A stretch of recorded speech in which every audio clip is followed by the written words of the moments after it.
JJ, just kind of what was your vantage point on those two defense plays that Giannis made, and just sort of, the things that separate him from so many other players in this league?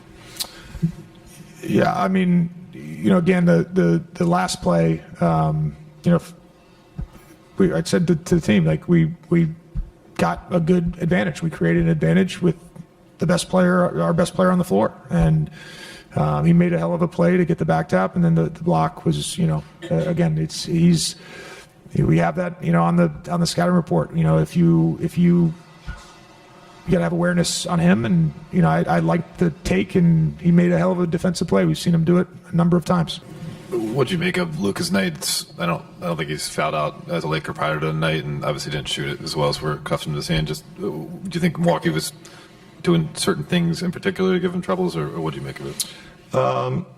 No, I don't. They played drop, and I thought there was a few drives early that he felt like he got fouled on, and then he missed some free throws, and I think he's been such a dynamic driver and paint toucher for us that those those plays can kind of mess with your mind a little bit. But he's won us so many games, and he's not gonna he's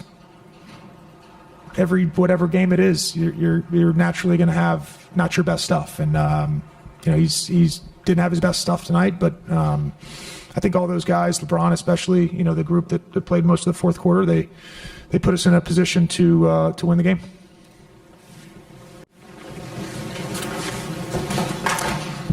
JJ, we've seen so many games with some kind of formula like this where you make a big run in the second half and then kind of emerge victorious. So what do you think changed down the stretch after you came back and I think took a 4-point lead?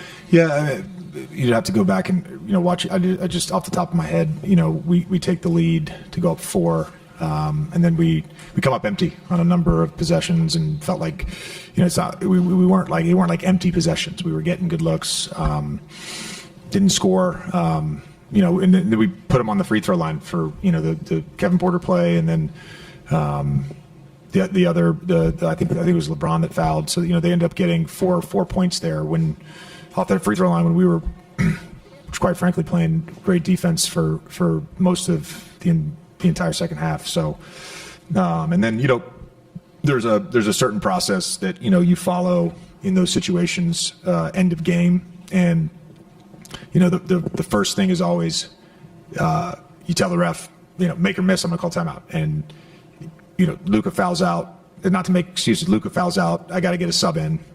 Then we're discussing, do we want Vando in for rebounding? So we get another sub in. And then I realize, there's one shot left. And then it's like, we know it's a short timeout. You're all right, 16 seconds, need 2, need 3. Felt like there's enough time to do a need 2, so it's like, all right, let's run this. Then they miss, and I jump up and I call timeout. They didn't hear me, which I get. That's like the 3rd time this season that's happened. And again, the process, I skipped a step there. And then once it got down, it was about 6, 7 seconds, 8, maybe 8 tops when it got across half court. And I like kind of what I saw. We won a game in Toronto like that. But coulda, woulda, shoulda. The reality is the one step, didn't follow it of the process, so I'll take the blame on that.